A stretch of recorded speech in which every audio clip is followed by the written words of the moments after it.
उस बेलपत्र को अगर हम लाते भी हैं तो पहले अपने मस्तक से लगा ले, अपने से।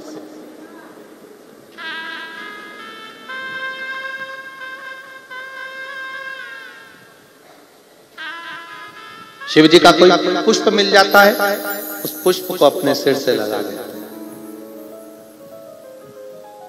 शिव जी का प्रसाद हाथ में आ जाता है, प्रसाद को अपन मस्तक से लगा लेते हैं। क्यों लगाते हैं?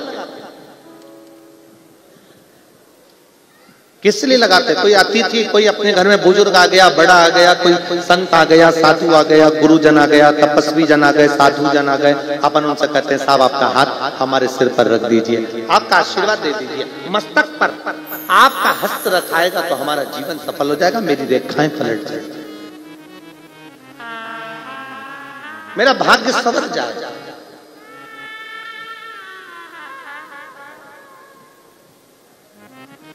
जल से भरा हुआ पात्र हम अपने सिर पर लेते हैं।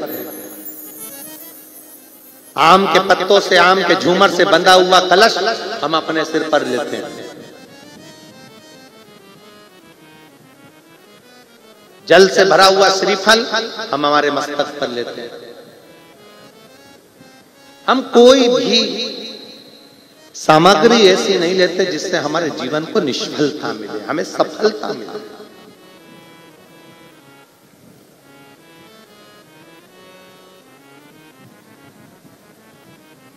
अपने भाग्य को पलटने के लिए हम भगवान शंकर के मस्तक, भगवान शंकर के चौखट पर चरणों में प्रणाम करते हैं, उसकी रज भी अपने मस्तक पर चढ़ाते हैं, जिससे हमारा भाग्य प्रबल हो। एक वो अगर आपने कभी स्मरण किया हो,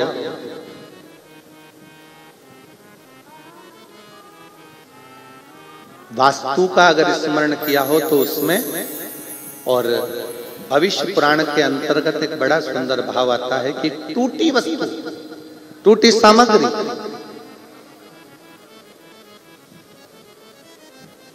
अपन प्रयोग में नहीं लेते। यहां तक कि शास्त्र कहता है कि सुबह सुबह स्नान करा, स्नान कर कर पूजन करने के लिए जा रहे हो, स्नान कर कर पाठ करने के लिए जा रहे हो, स्नान कर कर दर्शन करने के लिए जा रहे हो, स्नान कर कर भगवान का भजन करने के लिए जा रहे हो, स्नान कर कर तैयार होकर किसी अच्छे कार्य के लिए जा रहे हो। यहां तक कहा जाता है कि आपको क्या बोलते हो, यहाँ महाराष्ट्र में, हमारे यहाँ तो ये बाल को जो ऊंचते हैं उसको कंगा कहते हैं।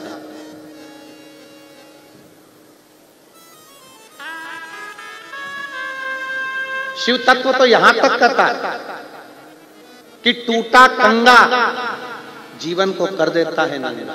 यहां तक है कि अपने जीवन में तन, मन और धन, सुबह सुबह से उठे, कंगे के दांते टूटे हुए हैं, कंगा टूटा हुआ है, सबसे पहले नहाते सी उसको अपने सिर पर रख लिया, मतलब अपने भाग्य को अपने मस्तक पर तुम टूटी सामग्री का यूज कर लिए। वो टूटा हुआ कंगा भी हमको तन से, जितना जितना टूटे कंगे का आप प्रयोग करते हो उससे हमारा तन भी बीमारियों को ग्रसित करता जाता है, बीमारियां आती चली जाती है।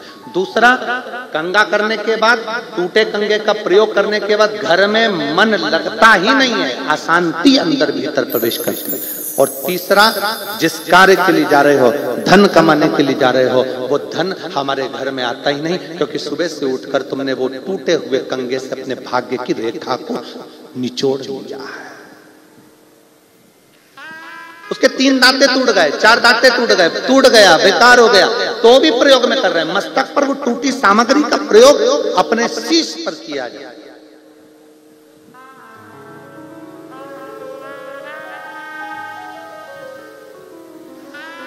केवल टूटी हुई सामग्री का प्रयोग 2 चीजों में मान्य है। कौन कौन सी?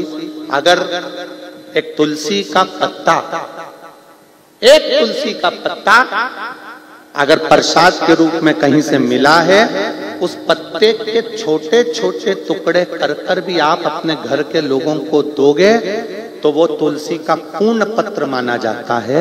उसी तरह शंकर पर चढ़ी हुई बेलपत्र लाए और एक ही बेलपत्र मंदिर में मिली और घर में 10-12 लोग हैं तो उसके भी टुकड़े कर करके थोड़ा थोड़ा अगर घर के लोगों को दोगे तो पूर्ण बेलपत्र माना जाता है। पूर्ण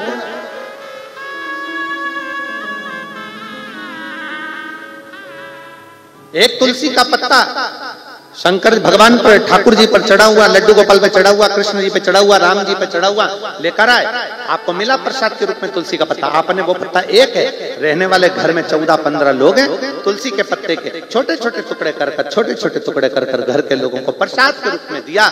उन्होंने पाया, उन्हें ठाकुर जी का दर्शन मिला। एक बेलपत्र मंदिर में चढ़ी हुई मिली। घर में तो 10-12 लोग हैं, बीमारी सबको है, तकलीफ सबको है, पर मंदिर में इतनी बेलपत्र मिलती नहीं है। एक बेलपत्र मिली, हमने उसी बेलपत्र के छोटे छोटे टुकड़े कर कर घर के 15 लोग हैं, 15 लोगों को जरा जरा सा दे दिया, अर्थात वो पूर्ण बेलपत्र का फल प्रदान करता है, वो पूर्ण तुलसी का फल प्रदान करता है।